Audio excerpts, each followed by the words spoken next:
ऐसा नहीं था कि मैंने कोशिश नहीं की, ऐसा भी नहीं था कि मेरी मोहब्बत में कोई कमी थी।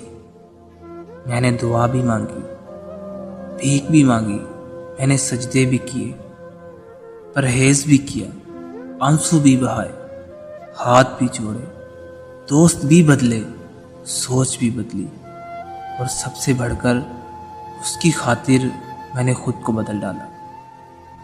मैंने मिन्नत भी की, गुस्सा भी किया, जो कर सकता था वो किया।